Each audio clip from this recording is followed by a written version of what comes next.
Doesn't take much. Never had Can you that jump happen back before. into it, or can you? That's what I'm about to find out. We're about to see. Yeah, it looks like it's starting back up. Coming back now. I think that we're still good. Okay. Let's see. Confirm you guys hear me. So Oh, let's yeah. see if it works. Fantastic. He said we're live again. Great. Thank you guys so much for Ooh, sticking that worked around. out. Yeah, down to 0 watching. I fucked up. No, but I know Like you Venice did. Beach Sports Network's still in here. What's up, my friend? I threw you down in the shout-out section in the description of the video, as always. It's been a huge support to us, and we really do appreciate that. I think we were in the middle of talking about that movie that you saw. Yeah, Tao. And it's not well directed. It's not very well acted, but there's something about that I really enjoyed the concept. Again, the ending is absolute garbage, but it's one of those movies. I haven't watched a movie in a while where I watch it and go, man, I would love, like a modern film, watch it and go, I would love to see a remake of this. Oh, Like, really? done well. Yeah, I think there's something here. I just don't think it was executed right. But there's definitely something there. Oh, yeah. Yeah, I get that. I get that. Some movies just, they have such a strong premise that it's a shame that, yeah, I mean, making a good movie is hard. So, you know, it really does go either way. Horrible, though. It's definitely not a movie that you watch and go, wow, this is horrible. There's elements of it that are pretty bad, though. I'm going to have to check it out. Yeah, I'm curious to think. It's not good. Don't go with the expectations. It's good, though. Yeah, well, if we set the bar super low, I might be pleasantly surprised. So I watched I'm a sick fuck sometimes. I really like exploitation movies. I like exploitation movies in general, but there's been a couple of Australian movies that have come out over the past decade that like really resonated with me. One being Animal Kingdom, Snowtown Murders.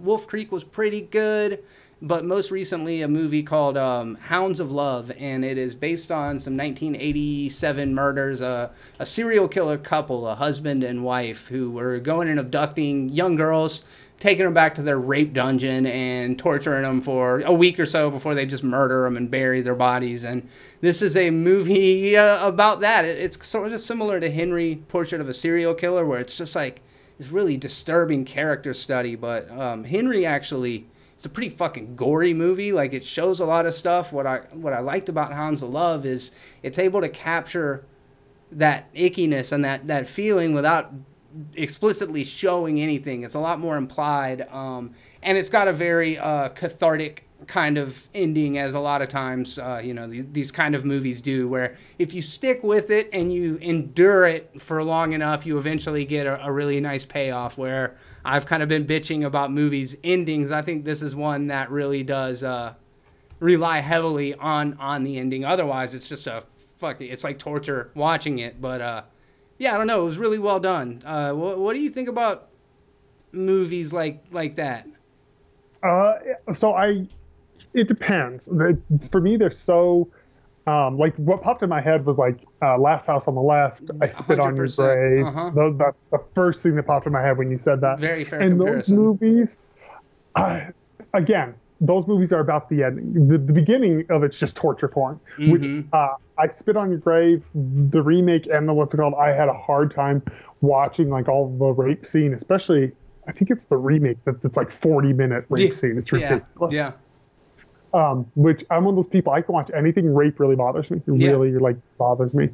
But the payoff is watching them get their revenge. And those are hit or miss for me, but I do agree with what you said, where I like when a movie can do it more implied, because honestly, I think that's 10 times scarier than actually seeing it, because what your brain makes up is always worse than what you can actually capture on film. Yeah, I think Silence of the Lambs is another good example of that. You know, it'll show the aftermath and crime scenes, but it never shows Buffalo Bill doing what he does for the most part. So yeah, I don't know. It's a movie I can't really recommend except for to that really specific audience, and you know who you are already. If you're into that kind of thing, you're probably gonna like this movie. It's very slow. It's very methodical. It's got a way more art house vibe to it than most exploitation movies do. Now you're speaking my language. Then very slow in art house. Yes, dude. Lots of very long takes. These really slow zooms and minimal dialogue. Really tense conversations between characters. Well done, well executed. So, I mean, from a technical perspective, highly recommend it. Definitely a low-budget movie. I think they made it for like $1 million, and it grossed like $250,000 internationally. So, it ain't shit. That's how it always happens with those art house films. Like 9 times out of 10, there's like success, but very rare. It's that it happens. So Venice Beach is telling us that the original version of Cabin in the Woods is really good exploitation movie. I didn't actually know that existed. He said it's a Chilean movie. Have you heard of that? I've actually no. I'm super excited to hear about the fact because I didn't even know that existed. I didn't know that was a thing. Yeah, for sure. Learn something new every day. Good recommendation. So, there's, let's see, what other one do I want to hit on real quick? Oh, the highlight, Hunt for the Wilder People, directed by Taika Waititi. Have you seen it? No, I have not. I didn't realize he directed that. And that's the kid from Deadpool, right? It's the kid from Deadpool. It's the guy from Jurassic Park, Sam Neill. It is the story of a kid who's in and out of juvie and like adopted homes. He's like a little thug troublemaker, loves Tupac and shit. And he ends up getting adopted by this really nice woman and her extreme hermit husband. The first 10 minutes of it are pretty similar to Up. You get really connected to the relationship between the mother and the son. And spoilers, it's the synopsis of the movie, but she ends up dying really early on. So he's stuck with this old hermity curmudgeon who doesn't want anything to do with him, but now the state's coming back to pick him up. He ends up running away out into the wilderness. Sam Neill's character goes out to find him out there, and adventure ensues. They end up like living off the land and all this kind of survivalist shit going on in the movie. It's a super good coming of age kind of children's movie with I think it will connect with all audiences, but it's this perfect mix of being sweet and saccharine and then also real funny, I was just going to ask, does it have his like signature sense of humor that like What We Do in the Shadows has? And... Yes, and he's got a fantastic cameo in it. He plays a judge, and his 5-minute scene is probably the highlight of the movie. He's an eccentric fucking dude. Have you ever seen any of his interviews? I saw a couple for Thor. That was it. I've never seen more. He seems like a cool cat. He's always on. For sure. He seems like one of those guys that's cool in short bursts, but you would never want to hang out with on a regular basis. That reminds me of Robin Williams or Jim Carrey. Oh, I agree. Yeah, those type of people where it's just like you're always on, just turn it down a little bit. I actually think it's funny because people think I hate him as a director. I don't. I hate Thor, but I think he's actually a really good director.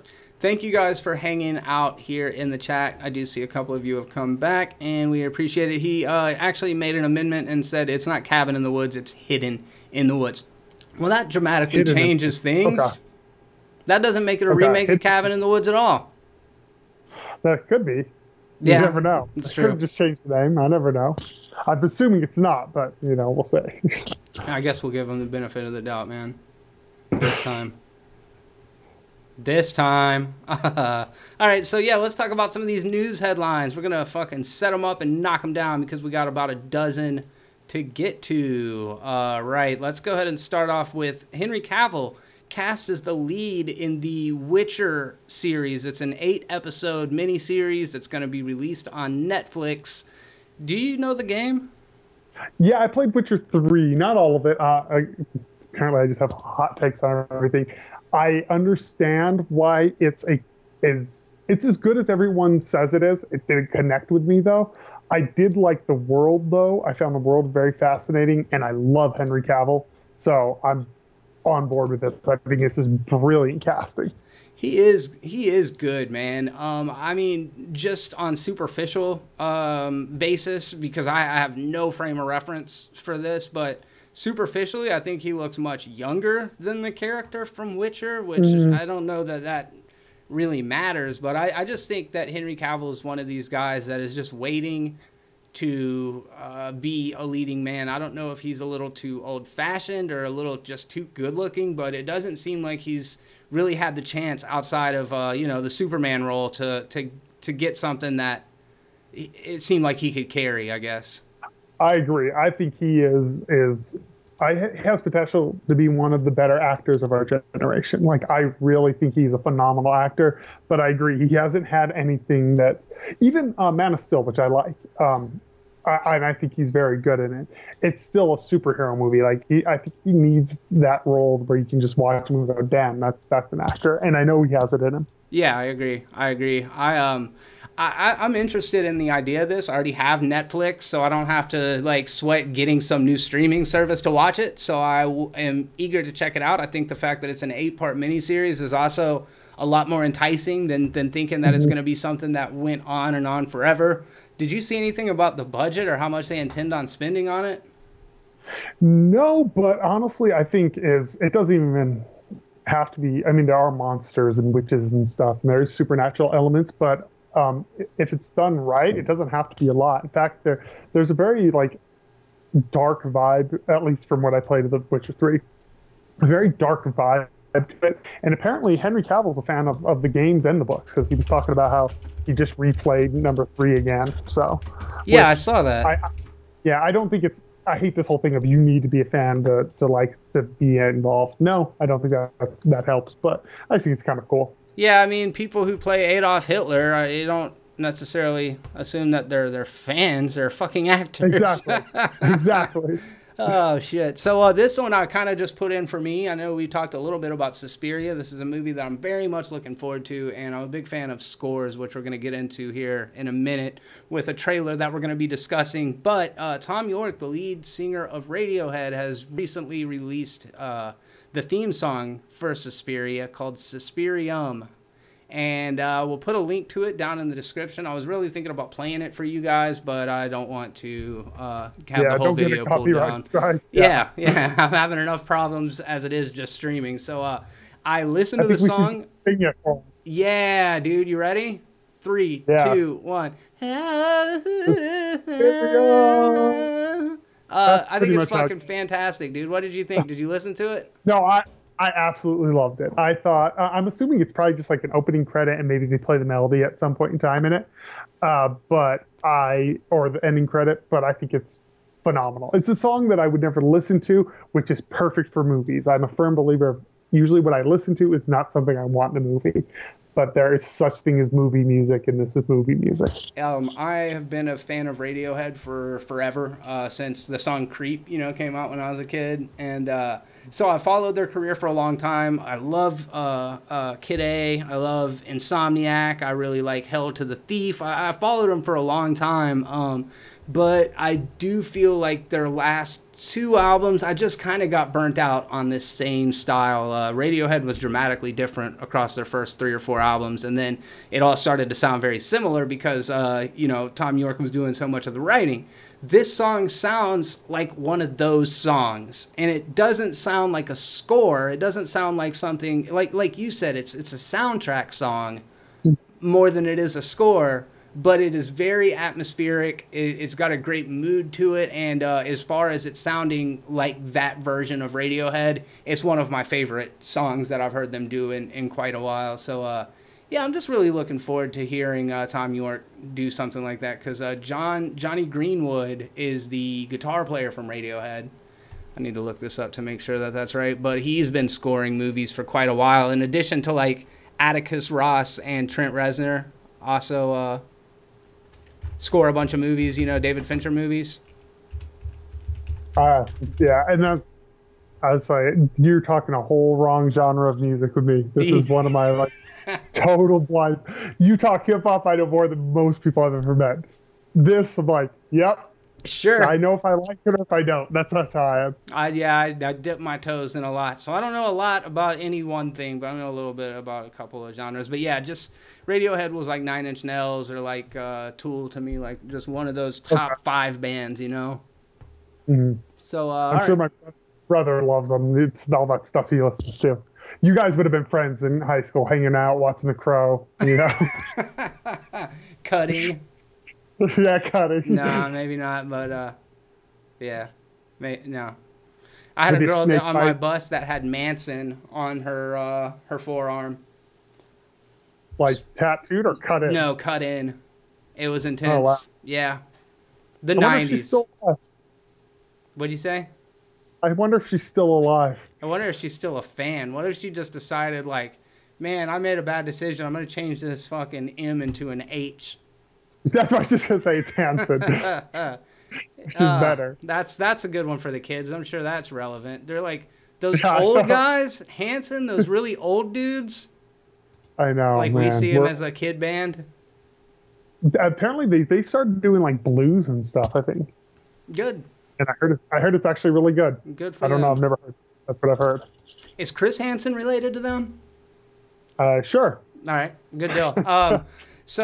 Moving on to Captain Marvel. We got a bunch of Captain Marvel news. I think it all dropped today, if I'm not...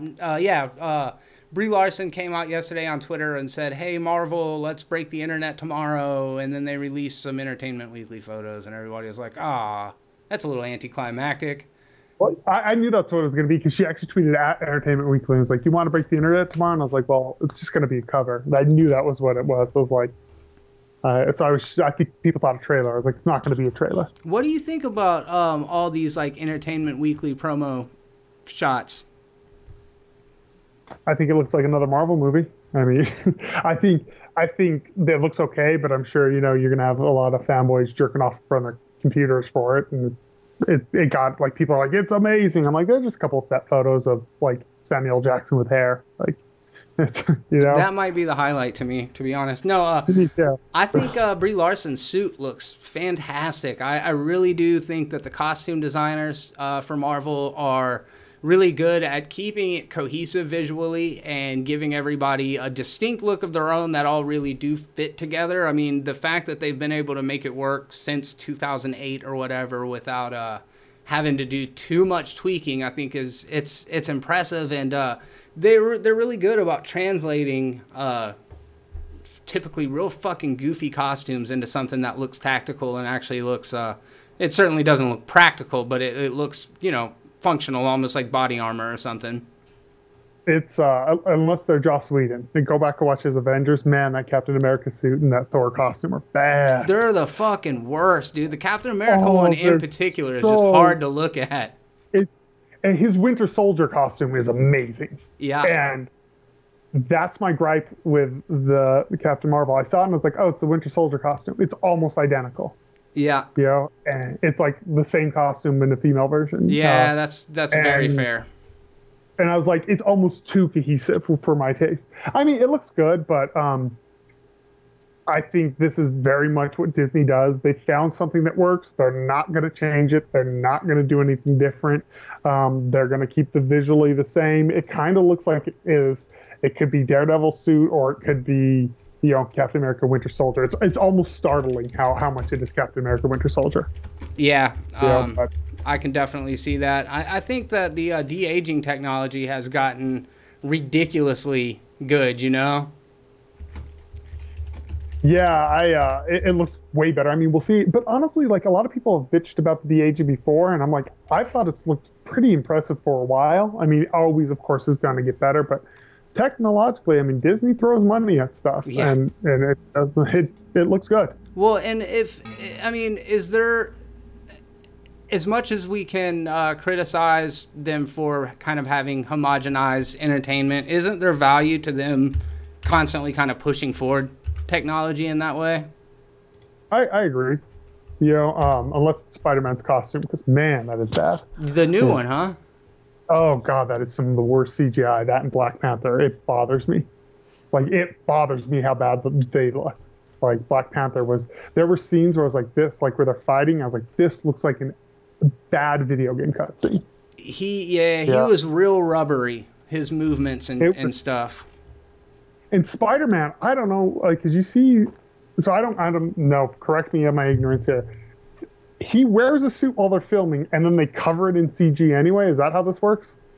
Yeah. Because it just seems weird because the whole time, and I actually think Tom Holland is a perfect Spider-Man, even though I have a lot of problems with MCU. He is not one of them. But visually, I cannot stand the way Spider-Man looks in any of these films. Not his design, the actual the rendering of it. Yeah, yeah, I understand. Yeah, it's bad. I'm typing in real quick to see if the costume is realized. I'm sure you guys can tell because this fucking electronic keyboard is so loud. But yeah. Let's see. Is it like a gaming keyboard? That's what it sounds like. Yes, it is. It is. Okay. So yeah, I'm looking at a picture right now of him on the set in a Spider-Man costume constantly. So I don't know what it is that makes it look CG. Maybe it's what you said, that they go over it afterwards to take any wrinkles or imperfections out of it. Or maybe that's what it is. I don't know. If someone knows, please let me know, because when I saw him in the suit, I was like, looks great. And then, granted, I have not seen Homecoming. I've only seen Civil War. Yeah. Dude. I haven't seen Homecoming, I haven't seen Ant-Man 2, and I haven't seen Infinity War. I'm not going to... I mean, I respect your choices, but I know you're a Spider-Man fan. Yeah, I am. I'm actually more of a... So, it cracks me up. So, people who are like, oh, this is the truest version of Spider-Man ever. I'm like, well, you obviously don't read that much comics because, first of all, there is no true version. Second of all, he's only young in the comics for a relatively short amount of time. He's older more than he's younger in the comics. I mean, 30-year-old Spider-Man is probably in comics more than 15-year-old Spider-Man. I thought so, too. In my experience, I'm with you. Yeah, it's 100%. Even in Civil War, he's like 35 years old with a kid. Right. You know, in the actual comic. Like, so people are like, oh, he's a Wikipedia generation of Spider-Man. People who read clips without actually experiencing comics, you know? Mm-hmm.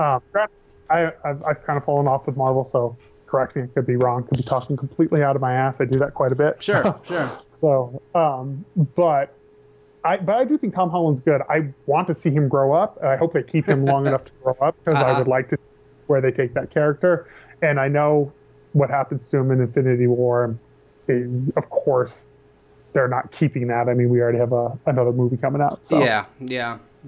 It's pretty obvious they're not going to kill their billion-dollar franchises all in the same movie. But yeah. I don't know, man. I really enjoyed Homecoming. I could see how there are definitely things that were bold choices, especially for an old fucker like me. Like all the Stark tech in Spider-Man's suit was a little tough for me to accept. Then also the fact that he spends so much time talking to Karen, which is the female equivalent of Jarvis from the Iron Man movies. So there's little things that kind of stuck in my craw about it, but for the most part, I liked it. Felt young, it felt fresh, and just a different different approach. Phenomenal too. I heard as Vulture. Mm-hmm. Oh, dude, yes, yeah, one of the best.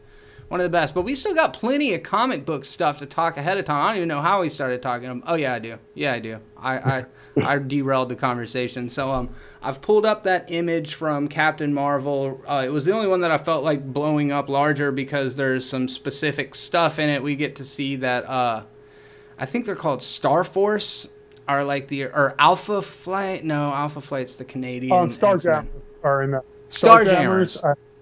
Yeah, I love Starjammers. And so is that Jimon Hansu from the first Guardians of the Galaxy is a member of the team in this picture, it looks like. And then I've kind of so see what they're going to do. I think they're just rebooting it from what I read. What's that? The Guardians, they're not rebooting it, but I heard this is kind of going to be a whole new team from what I can understand. Interesting. Yeah, there's we see that Lee Pace as Ronan the Accuser is also in Captain Marvel, so I think it'll be kind of cool to bring back some characters that maybe weren't.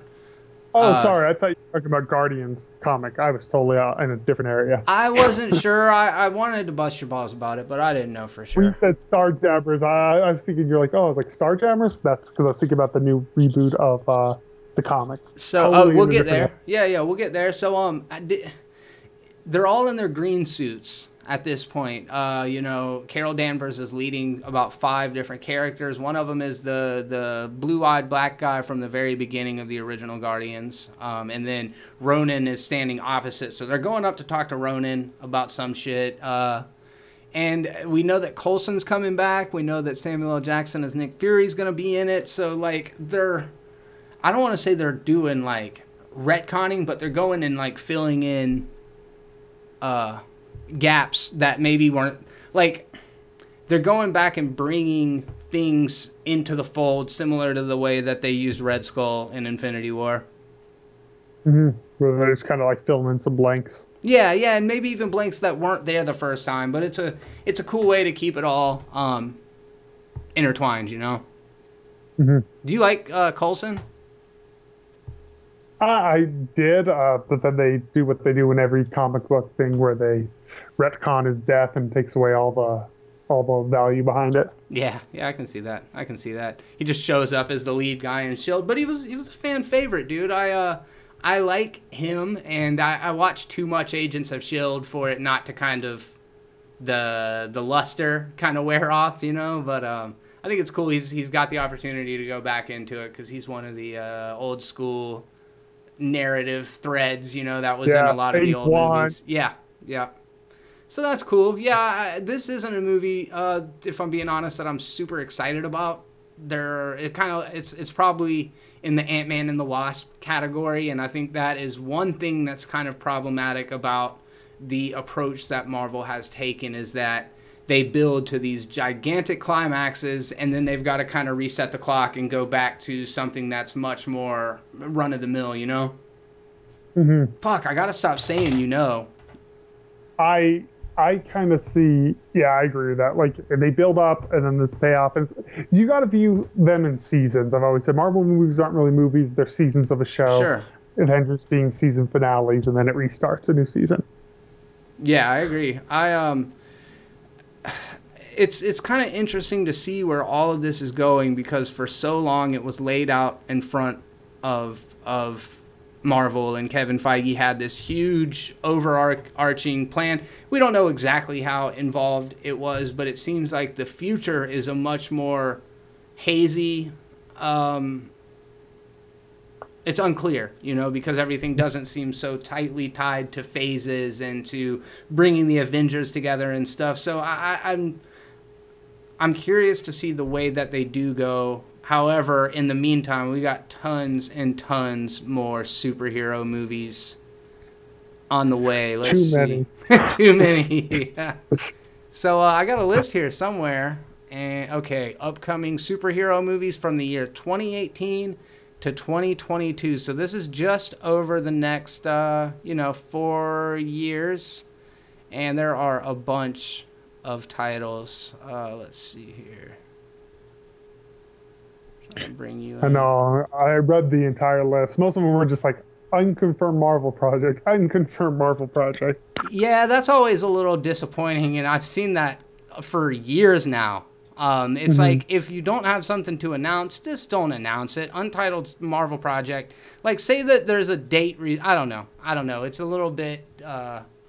It's a little bit obnoxious. So it's like, don't say it's a list and then throw something on there that doesn't even have a title on it. But so next, October 5th, 2018, Venom. You hot, you cold, you lukewarm? What do you think? I am all over Venom. I wanted it to be R-rated. I'm pretty sure it's going to be PG-13, not like they originally said R-rated. I am all over it. It looks a little more serious. It looks a little more adult-focused. It kind of looks like, honestly, though, like a early 2000s superhero movie, which for me isn't a bad thing. I would take those over a 2018 superhero movie personally, even though they're not really good themselves either. I'm all into it. Plus, I love Tom Hardy. Like, Tom Hardy is just a phenomenal actor to me. I think it looks like a turd blowing in the wind. What does he say? When he said turd, I was like, oh, this is not going to be an R-rated film. I don't know. I'm a little lukewarm on it. I definitely am right there in that sweet spot age-wise where Venom is one of my favorite fucking characters, you know? It definitely... Venom, like, that 90s angst in Spider-Man. Like, it's right there.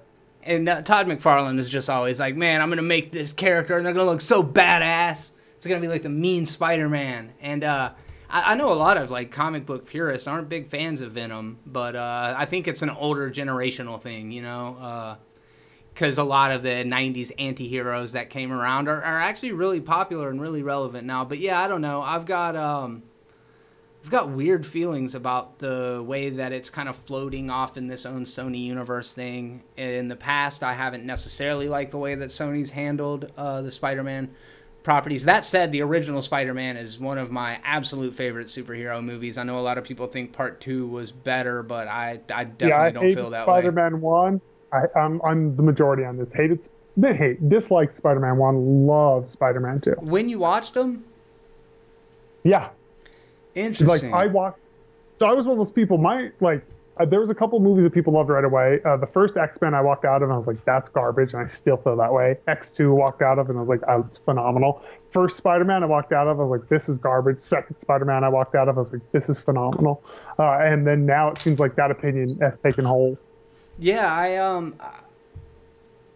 there's the first time, for me, it was that whole visualization of Peter Parker swinging in between the skyscrapers in New York City, and there was just something exhilarating about it, like the Superman tagline was, "You'll believe a man can fly," and there was just something about seeing Spider-Man realize on the big screen in that way that just really, really, it resonated with me when I saw it in the theaters, and that initial, like, wow, you can't recapture that. So when the second one came out, I definitely acknowledged that Alfred Molina as Doc Ock was 10 times of a better villain than Green Goblin was. But it was the inception of Spider-Man, I think, in itself that got me so excited the first time around. Have you ever seen the costume test for Willem Dafoe as the original Green Goblin costume? It's so badass. Oh, it's so freaking awesome. I wish they would have used it. Yeah, they went with the straight up Power Rangers design. Mm-hmm. Yeah, the first one's not. I don't know. It never connected with me. Even going back, it never connected with me. But I love the second one, and the third one is, oh my god, is just unwatchable. It's real bad. So yeah, guys, rough. You can check out. It actually was animated. The mouth and the eyes and everything would open and close. It was very special effects looking. I don't know if the reason why it didn't translate so well to the screen is because it would be hard to differentiate him from, I don't know, a fucking Skrull in the new Captain Marvel movie. Mm-hmm. Maybe that's what it is. Because man, that thing is that is phenomenal. I love that suit and that test. Yeah, I agree. Articulated. That's the word I was trying to articulate. Yeah. So yeah, okay. That's some stuff. What else are we going to talk about? What other movies are upcoming? Spider-Man Into the Spider-Verse. How you feeling? I'm honestly, the trailer looks phenomenal. I've said it since the beginning.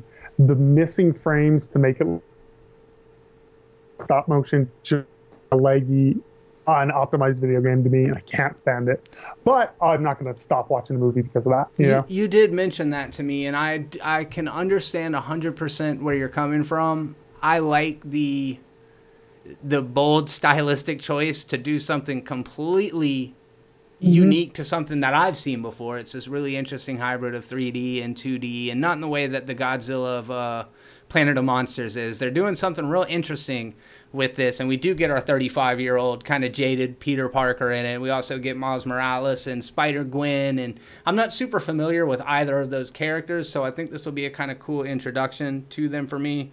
I think that shot where he's like falling upside down, me and you've even talked about that, is super fucking cool looking, and I like the song choices, but it feels like it's geared towards a much younger audience. I mean, that's probably fair to say. I would say it looks like a little more mature than most Marvel movies. Okay. Yeah, I got the total. Well, I don't know. I've only seen the first trailer, so I haven't watched any other ones. So that's my viewing of it. Is that the first trailer? It just looked like that shot. It was directed. It looks like it's gonna have a lot of kiddie humor, but to me, that's kind of what Marvel is to me anymore. Marvel's like family-friendly stuff. That's a December 14th release. Coming up next, December 21, James Wan's Aquaman. Please, Caleb, tell me how you feel about Aquaman. This is something I could care less about. What? See, I was expecting you to shill hard for this one. No, no, I'm not a DC fanboy, despite what people think. I just really like Batman versus Superman. Yeah, whatever. Like, and I didn't think Suicide Squad was horrible, and I think Ben Affleck is the best Batman we've ever had. And Man of Steel is my favorite movie, and Suicide Squad was pretty great too. Suicide Squad's okay. Man of Steel's the best Superman movie. All right, whatever. Man of Steel is the best Superman movie, not because Man of Steel is phenomenal. It's a good film, because Superman movies are horrible. That's the caveat there. No, Aquaman as a character, I don't really care for. Jason Momoa, I just don't really care for. Everything, Justice League was an absolute train wreck of a film that really gave me pause to just even really care where this is going. Wonder Woman was mediocre at best, you know, like it was a good movie. It was just like, it was good. You know, and I feel like I got two good DC films, one good DC film, Man of Steel. I got a phenomenal film, Batman vs. Superman, and I got another decent film with Suicide Squad, and then the Wonder Woman, and then Justice League is an unwatchable garbage of a film. So it looks so weird. I can't not be curious. It's like a mix between Lord of the Rings and The Little Mermaid or some shit. It just I've never seen anything like it before. I was so curious. Say what? You kind of just sold me on it when you said Lord of the Rings meets The Little Mermaid. I'm like, okay, that's a movie I'd watch. It's not going to be good. I mean, I can accept that. But, you know, the people riding in on prehistoric fish monsters and great white sharks and shit, the spectacle of it in itself is going to be cool. But, yeah, I remember for 2 years during the production of this movie, my big question was, how are they going to talk? How are they going to talk underwater? What do you think about the way that they resolved that? They just talk? Yeah, as I say, don't they just talk? I think that's what they did in Justice League, right? Yeah. Yeah, it's kind of weird. That's how I would have done it, honestly. I think it's the only way you can do it. I would have gone full-on comic book bubbles, dude. Or just have it go the whole time. Subtitles underneath it, yeah. That's it. That would have been pretty amazing. That would have been. Have you ever seen the G.I. Joe PSA announcements? Yes. The E-Bombs world back in the day, shows are my age. You know, they did those things. One with the guy in the scuba gear comes up, and literally how he does the whole time because he's behind glasses go. It's the funny thing ever. Like 5 minutes of him just talking to kids. They have no idea what he's saying. Yeah. Pretty brilliant. Those are good. Those are good. You guys need to go back and revisit those. Yeah, those are amazing. Let's see here. More superhero stuff. Hellboy, January 11th, 2019, directed by Neil Marshall. Cannot wait. Looks badass. As someone who loves the Hellboy comics, absolutely thinks they're brilliant, loves Guillermo del Toro's version of them, even though they're a total bastardization of the comics, and they have nothing really in common with them. I think he's a really cool character. This is supposed to be, I can never say his name, Mike Mignola or whatever his name is. It's supposed to be more true to his comic. That's what they're saying. It's more true to spirit of it. So I am on board day one. Cannot wait. Take my money now. Yeah, I'm very excited to see this one as well. Like the fact that it's R-rated, gritty, directed by Neil Marshall, who you guys may know from Dog Soldiers, The Descent, Doomsday. He's directed several of the good episodes of Game of Thrones. The dude's badass. And the cast is David Harbour, Ian McShane, Mila Jovovich, Daniel Day Kim, Sasha Lane. Those last couple people, I don't know who they are, if I'm going to be honest with you. But is Abe Sapien in this? I don't know if he is. I mean, he's such a good character. I mean, granted, we got pretty much a solo film with him, but, you know. That's what I was wondering. Trying to talk, yeah. Because of the comparisons are going to have to be made with The Shape of Water coming out as recent as it did. I would like to see them, because Abe Sapien does get his own comics, one-offs and stuff. This is something I would like to see an Abe Sapien movie and then tie it into a Hellboy movie. I'd be all about that. February 14th. I'm surprised this one's still slated. X-Men Dark Phoenix, directed by longtime producer, first-time director Simon Kinberg, starring the returning cast from the previous incarnation, which is your Sophie Turner, Ty Sheridan, Cody Smith-McPhee, Alexandra Shipp, James McAvoy, Jennifer Lawrence, Michael Fass. God damn, that's an impressive cast. I think that every time I see these X-Men movies, it's like, wow, they went for broke as far as talent in these movies. I don't know. Where are you at with the X-Men franchise? I love the First Class franchise. I loved First Class. I think it's it's one of the better comic book films. Hell yeah, dude. I know it's not a Marvel film, but it's one of the best overall Marvel films, not MCU, but just everything encapsulated together. I think First Class is a brilliant film. I think Days of Future Past is brilliant. Never watched Apocalypse. Man, I have no you idea dodged why. a bullet. I own it, and everyone says it's horrible, but I'm like, is this one of those things where it's horrible, or is it just not full of jokes every 5 minutes, so people say it's horrible? You'll have to decide that on your own. I need to watch it. Maybe this weekend, that's what I'll do. Yeah, I agree with you that First Class is badass. It's got some silly scenes in it. I could have done without Mystique going around and naming all of the X-Men, but that if it were just Magneto Nazi Hunter, that'd be the fucking dopest X-Men movie of all. Oh, and Michael Fassbender is such a good Magneto. He's fantastic. I remember when they were doing X-Men Origins the Wolverine, they were supposed to do a Magneto, and I think that he is the most compelling and the most interesting character in the entire X-Men universe. I think that's a very... honestly, I think you can make that argument all day, and it's a hard one to take on. He is a phenomenal character, and I like James McAvoy as Magneto... as Professor X. He's great. Too. I think he's great. I actually like him better than I like Patrick Stewart in that role. Interesting. It was a fresh take, and to see him as kind of this young, kind of more, outgoing, into psychedelic drugs and shit. It was a really cool take on him that I would have never expected to see. You know what's crazy is now in my head, because of the movies, Professor X is British, but he's not in the comics. He's just an American. But oh, you're right. In the old cartoon, he's not. He's an American. And now it's like ruined the lore in my own head. In my head, he's British now. I can't shake it. Speaking of being a 90s kid, one thing that always disappointed me about the X-Men movies was Sabretooth. Like, why did they fucking ruin Sabretooth so bad? Oh, God. Oh, and then in X-Men Origins, Sabretooth is garbage movie. Sabretooth is phenomenal. He was good. They nailed the character. Yeah, he's so good in it. And it pains me that movie sucks. Well, the beginning's okay when it's Weapon X. And then Sabretooth is so good, and he gives such a good performance, and it's just tied to a movie that's so not good. Yeah, that's definitely one of those characters that I wanted to see. Like, I had the limited run of his actual solo comics, and I just wanted to see this real... Dude, the art on those is so fucking good.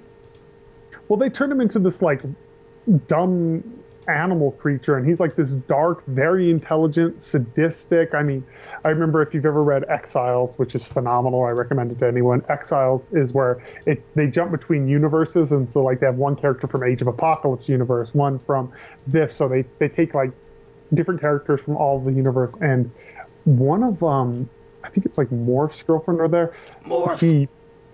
He beats the crap out of Sabretooth beats the crap out of his like girlfriend or something and makes him watch. Oh shit. Or Wild Child, one of them. And it's like, he's such a good character that unfortunately does have a good version that I feel bad for the actor, because he did a great job, and he's tied to a garbage film. Yeah, that will be the legacy. Yeah, there's Captain Marvel coming out. Kind of switch gears there dramatically. No segue. Fuck it. We're going straight in. Captain Marvel, March 8th, 2019. Brie Larson, Samuel L. Jackson, Ben Mendelsohn, Jude Law, Clark Gregg, Lee Pace, and some other people I haven't heard of. But we've talked ad nauseum about that already. I don't really know what else there is to touch on, other than I really don't think I mentioned how badass I thought it was that she was wearing a Nine Inch Nails shirt in that one still. I saw a thing somebody tweeted out. It's like the undercover the MCU undercover uniform. It's all people with a baseball cap, a T-shirt, and a leather jacket, like in like 5 different movies. Yeah. It's so funny. Yeah, more Winter Soldier shit for sure. Yeah, it's funny shit. So April 5th, 2019, David F. Sandberg is coming out with Shazam, led by Zachary Levi. Mark Strong is going to be in it as well. And we've talked a little bit about this on previous podcasts. For new listeners, what are your thoughts on Shazam? Excitement is through the roof for Shazam. I cannot fucking wait for this film. Yeah. It looks brilliant to me. We keep coming back to this thing that like fresh and unique is interesting, and same old is just more of that, you know. And this is how Shazam in the comics has turned into this modern. I mean, as long as I've been reading comics, Shazam's been a joke. You know, like he's a character that started off serious that the creators were like, yeah, this character's stupid. And then they played into that. And this movie seems to be doing the same thing. They're just playing into, yeah, this is dumb. We know this is a dumb character. And even his design of his suit, I like that they, because I actually like the DC design of the suit. Like I love Batman's Frank Miller suit. I actually like the darker Superman take on the suit. I think it's cool. I love that they went total opposite with Shazam. It's a fake muscles and it looks ridiculous, and I'm all over it. 100%. Yeah, I echo everything about that. Then we get to the untitled Avengers sequel. This was one that we were talking about where they're not titled, but at least we have a pretty firm grasp on what this movie's going to be. Originally, it was Infinity War Part 1 and Part 2. Then they made the decision to give it 2 different titles, even though it's clearly going to be a continuation off the last movie. Yeah, but whatever, it's fine. It's a marketing thing, because everybody didn't like it when they split up the last Hunger Games or the last Harry Potter or the last of Twilight or whatever. They always split it into 2 movies, so I think they were trying to avoid the pratfalls of looking like another one of those franchises following suit. And yeah, because we all know Disney doesn't do cash grabs, so that's a bad image to give themselves. True. Yeah, I don't know. Honestly, I think they should have called in. Everyone online's calling it Infinity War 2. Can't wait for Infinity War 2. Yeah. Yeah. But I'm still called Infinity Stones, Infinity Gauntlet, Infinity something. It's like when people get a nickname and they're like, I don't like that nickname. And it's like, well, you didn't fucking make it, so too bad. Yeah. Like the DCEU, for example, that was the thing. They're like, we didn't call it that. And it's like, we never said you called it that. That's what we're calling it. That's what we call it. Yeah. All right. So Gambit coming out June 7th, 2019. Is this going to happen? I'm just going to say, don't hold your breath on that one. Well, I mean, what do you... Is this something you'd want to see? Hell yeah. I love Gambit. One of the better... honestly, anything X-Men I'm pretty much into. I love X-Men. I love X-Men more than I love Spider-Man. The only thing I love in Marvel more than I love X-Men is Hulk. That's it. Really? X-Men is my number 2. I've read so much of X-Men. I own so much of X-Men. I own the first appearance of Wolverine. I own first appearance of Legion, Cable. I own all the good ones. I'm so into this. And Gambit is brilliant. Gambit in the Externals is a phenomenal comic. Is what's his name still tied to it? Channing Tatum? Yeah, because I know he was supposed to play Gambit. And Lizzie Kaplan from True Blood and from Cloverfield and Party Down.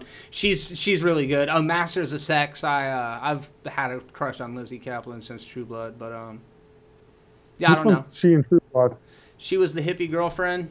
Jason's hippie girlfriend in season 2. Maybe it was in season 1. I don't know. I've watched the whole series. I should know. I cannot remember. She was the one that turned him on to vampire blood, and it would make you roll. I know what you're talking about. Yeah, I think I know. I cannot picture, but I think I remember the character. So yeah, I don't know. I'm a fan of Channing Tatum. Rupert Wyatt abruptly dropped out. Doug Liman subsequently signed on to direct. So Doug Liman's the guy that did Edge of Tomorrow, which is a good little movie. I love Edge of Oh, well, now Gore Verbinski is attached to take the helm. We'll see. This reminds me of The Crow. It is probably not going to happen. I'll believe it when I see it. That's one of those things. July 5th, 2019. I kind of know where you stand on this one, but Spider-Man Far From Home is going to be coming out. Kind of hard to know whether you're going to anticipate the sequel before you see the original. I love Mysterio. and I love Jake Gyllenhaal.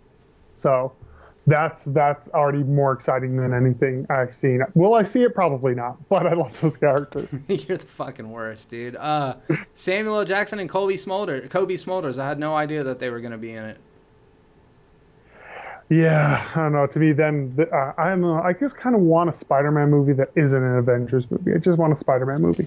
Yeah, I can understand that, and that's why with all of the hubbub about the X-Men joining the Avengers, I don't particularly want that to happen, because like you, I was a huge X-Men collector, and there were Avengers crossovers and stuff. The X-Men were the really cool comic books when we were growing up. So I collected all the X titles: X-Force, X-Factor, Uncanny X-Men, just anything with an X in it, because everything was super extreme in the 90s. So yeah, I love those. And plus X-Men just don't make sense.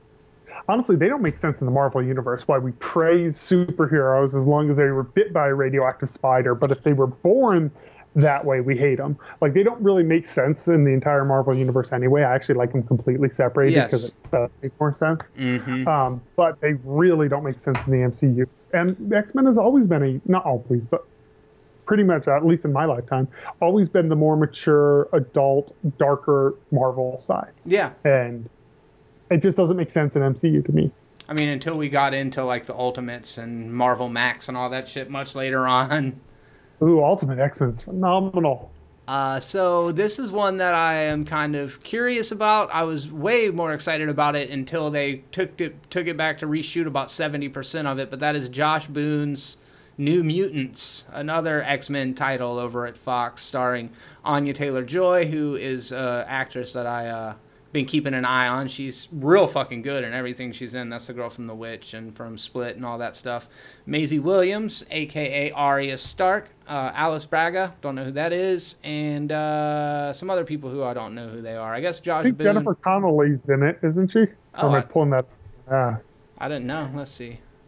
I think she might be. Maybe I'm mixing up some other screenshots that I've seen. Like, yeah. If that's so, she's just a babe. But I could be making that up. No, this was another one that I was, like you, very excited about. I heard rumors it was going to be very horror. I heard it was going to be a darker film, and then they sound like they reshot it and totally changed the original vision, which never worked. No, I won't say never. Very rarely works out for the better of the film. Yeah. Yeah, I mean, it felt like one of those ones that could be out there, similar to what Josh Trank was trying to do with the Fantastic Four before the studio came in and said, "No, we're gonna need a Marvel movie." Mm-hmm. You know, and I just think that's unfortunate, because Fox has been one of the few studios. Well, I guess everybody's tried their own approach, but Fox has been had the foresight to kind of branch off in different directions, with Logan still going at the same timeline as X-Men, and then Deadpool going on. Like, they're not slavish to continuity, so they have more freedom to get weird with it, you know?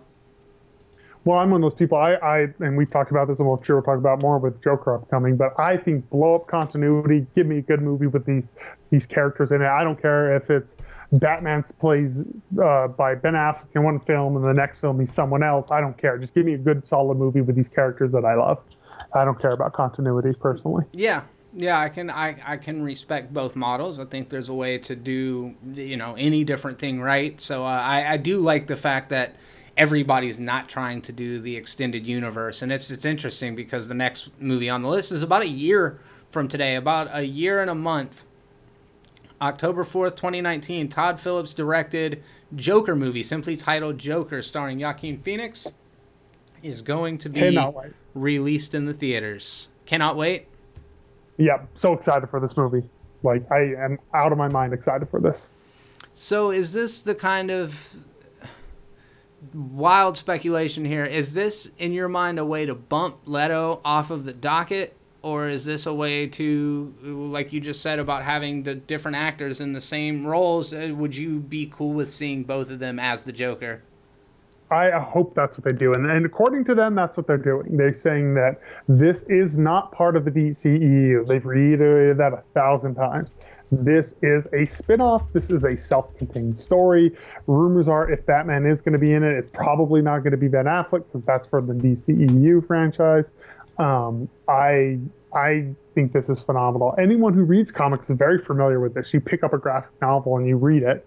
That it could be self-contained Elseworlds is what they call them in the DC, comics. It Sure. could be an Elseworld story, and I'm so excited about this. So, I mean, I just watched Batman Ninja. That's obviously not part of the DCEU, like are I think people.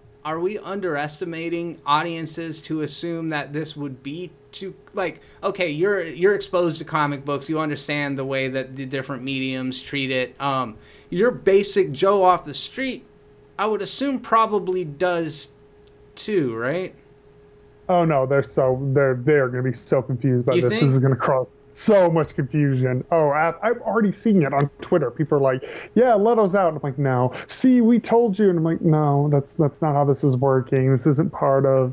People aren't going to understand it. And I guess that's okay. I guess that's okay. There's going to be that, like, Robert De Niro is going to be in the movie, and that's going to bring out a certain crowd simply for that. Joker is a massively popular character and one that people... He is, I would say, arguably, I wouldn't even say arguably, I would say he is he's the first supervillain, but he is the biggest villain of all time.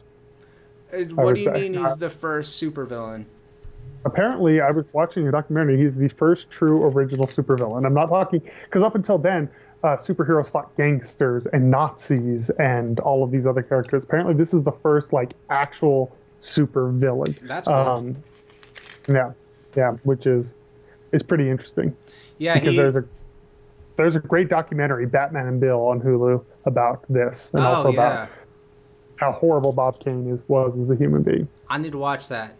That for sure. That sounds super interesting. And Batman's legacy goes way back. So I think it's interesting to see them.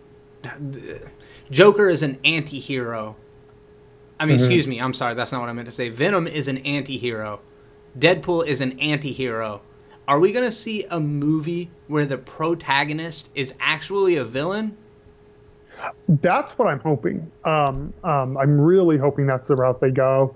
If they make him into an anti-hero, I'm going to be so fucking pissed. In fact, that's one of my problems with Suicide Squad. As someone who liked the film, they turned them into anti-heroes instead of just letting them be shitty villains, So narratively, can you think of an example of a movie that ever actually fucking did that? Like a comic book movie or just any movie? Just a movie in general. Henry, Portrait of a Serial Killer. You just mentioned it earlier today. That's the answer, I think, though. Yeah. That's the outlier. Maniac. Oh, yeah, okay. Maniac with Elijah Wood. Okay.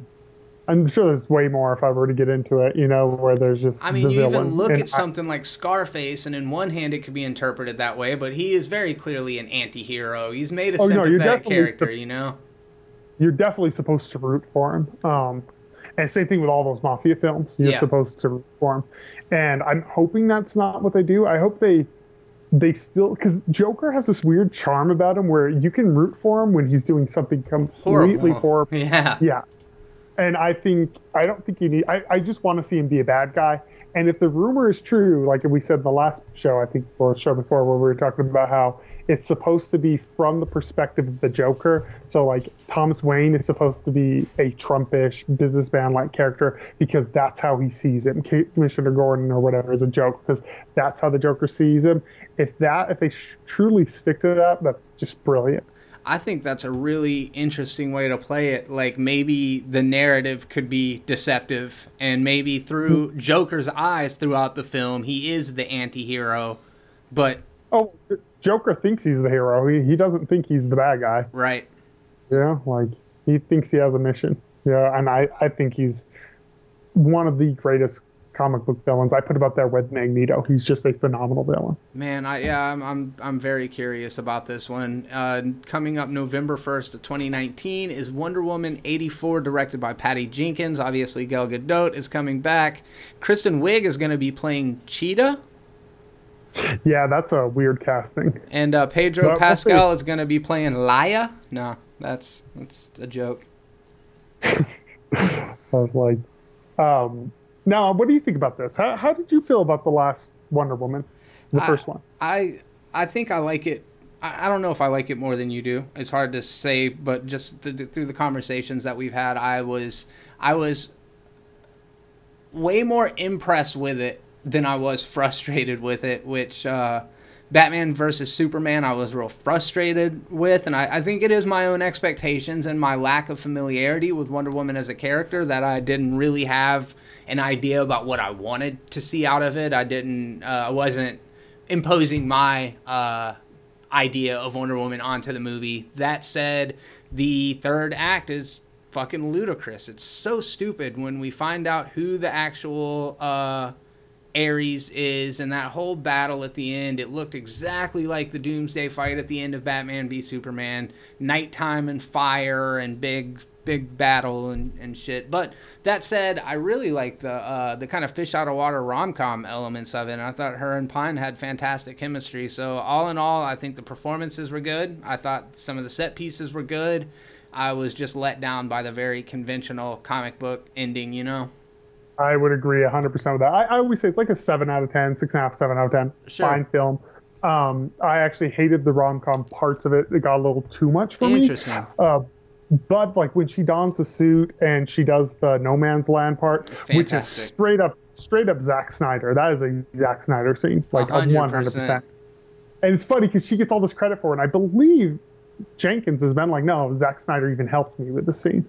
You know, people are like, it's brilliant. And she's like, well, no, he helped. You know, like he was very involved with this picture, which to me, it's obvious Zack Snyder was very involved with this picture. But the end is the bad part of Zack Snyder. Like, as someone who loves Zack Snyder, the end is very much the part of Zack Snyder I don't like. Yeah.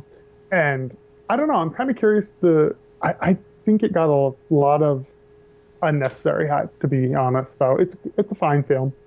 Yeah, but it's mediocre. Well, and it's like you and I have discussed before. I'm sure it'll come up again. But the difference between a good movie and a culturally important movie, and how they don't always have to be the same thing to be relevant. You know. I agree with that. Yeah. So yeah, I'm excited to see this follow up. I think that the 1980s. It's so interesting. We're in a time right now, like to back it up a little bit. When we were growing up, there was a lot of 60s and then 70s nostalgia.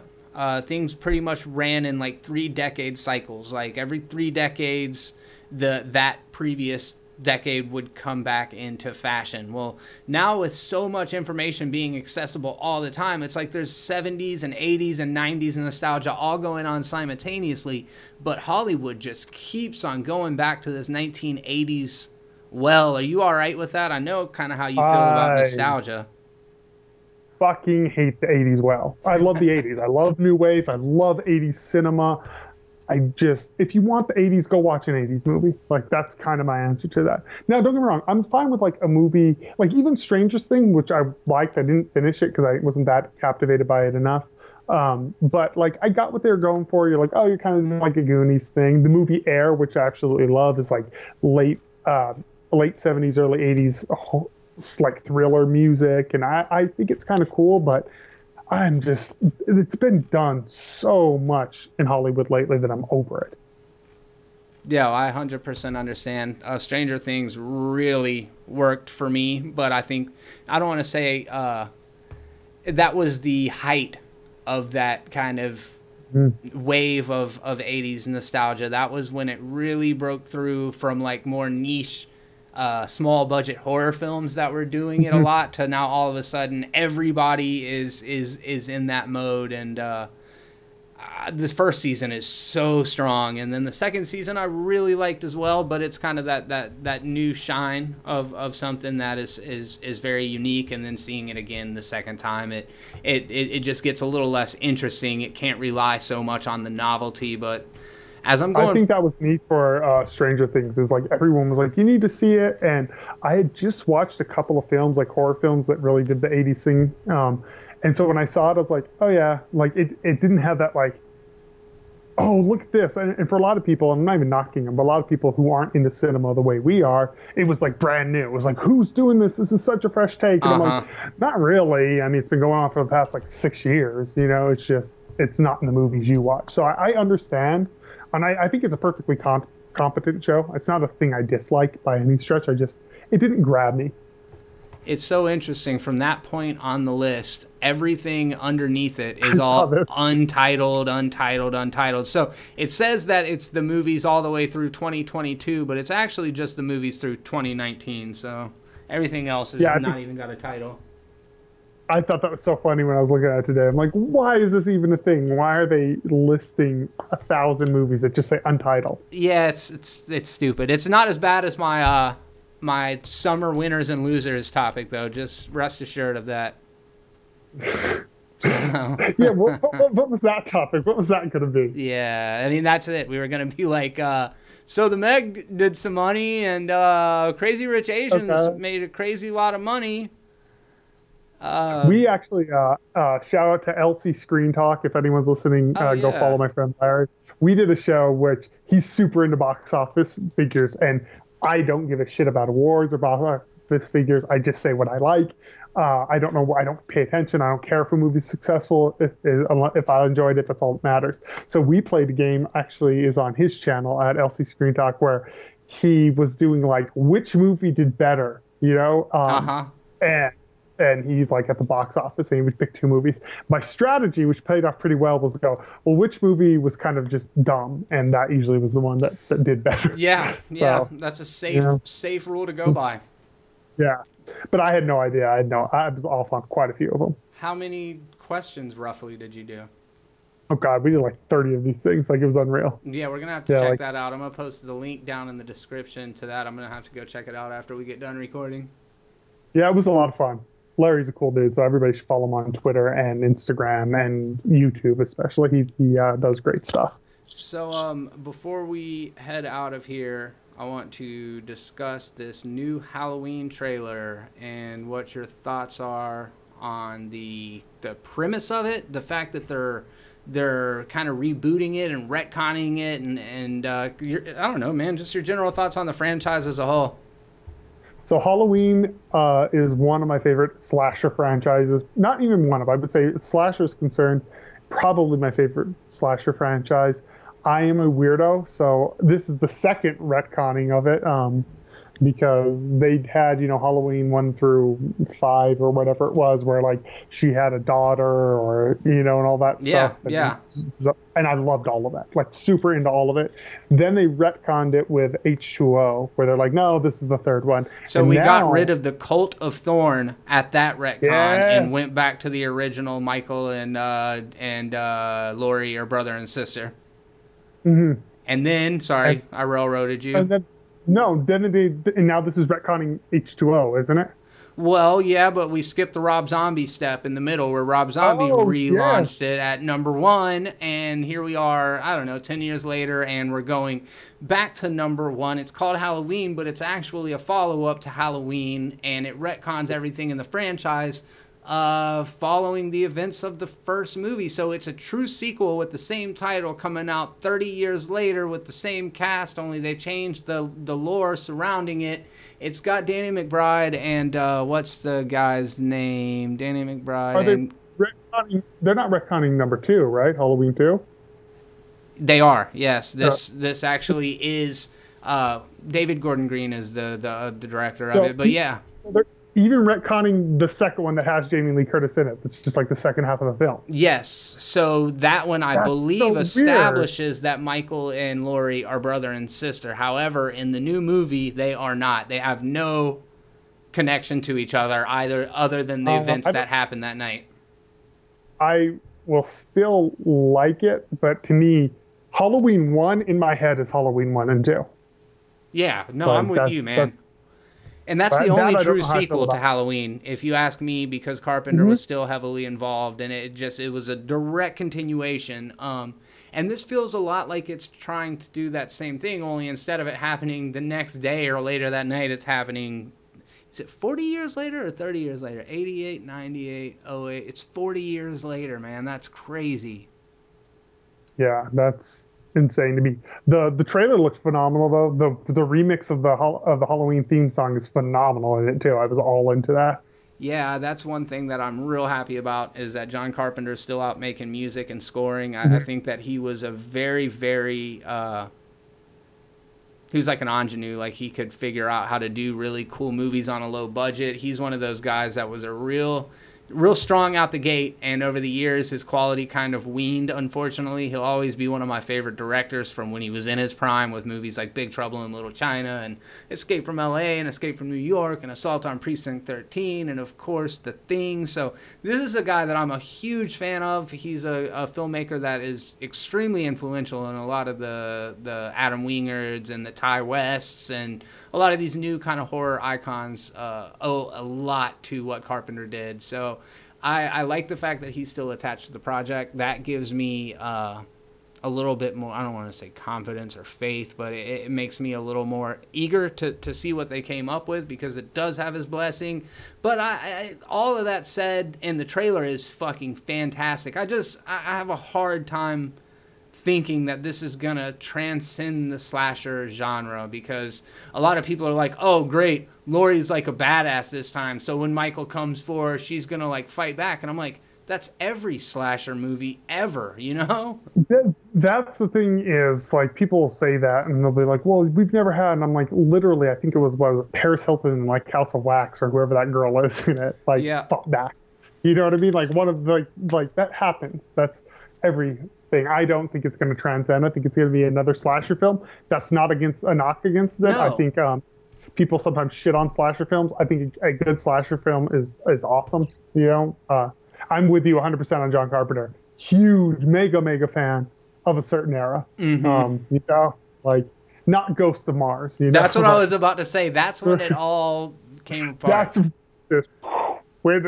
I haven't gone back and watched it in years. I need to go back and see if it's as bad as I remember it being. Isn't Katie Sackhoff like a hard-ass military general in that one too? Like, isn't that all she ever fucking plays? I don't even know which one that is. I'm so bad with actors and actresses.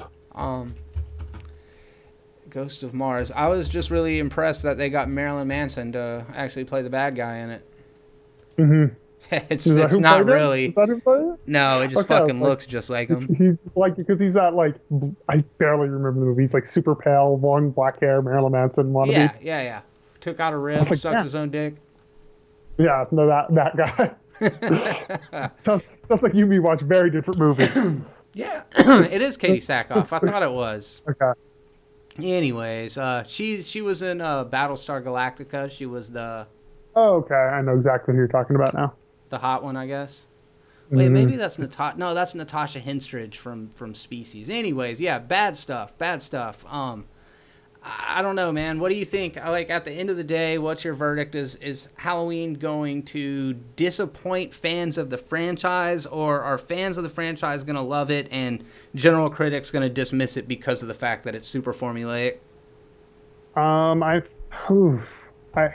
It's so weird. If this were like 10 years ago, I said fans would love it. Fans hate everything now. So, you know, the hardest thing about being a fan is you have to hate everything if you're a fan. It's exhausting. It's exhausting. So, I don't know. I think, for me, I think it's going to connect, because I don't like that they're retconning 2. That really bothers me if I just learned that live. But I'm gonna be very happy. It's Michael Myers. Like, I'm all about it. Yeah, I'm with you. Yeah, I mean, as much as I love the first 2 Halloweens, like, love them, they are slasher films. Like, they're not, for the time, yeah, they did some things different, and they are some genuinely terrifying moments, but they're slasher films. So I'm not expecting like an Oscar-worthy, and not everything needs to be an out of 10 Oscar-worthy film. It just doesn't need to be that. Yeah, I agree, and that's just it. There can be like small pleasures in watching something that you know is not high art. Sometimes it's good to just watch something just for the hell of it, just because you want to see something fun, or I don't know, whatever the reason is. But yeah, I guess we have run pretty long. We are down to me watching, so that's good. I've been enjoying it so far. Yeah, I'm having a good time. That's all that matters. You're doing a good show. Yeah. So thank you guys again for stopping by. I do want to remind you to head over and check out our new profiles, and that is People Are Terrible, all the way across social media. People is PPL, Are Terrible. You'll be able to find it through either of our social media accounts, as well as down in the description, where I will provide you with a link.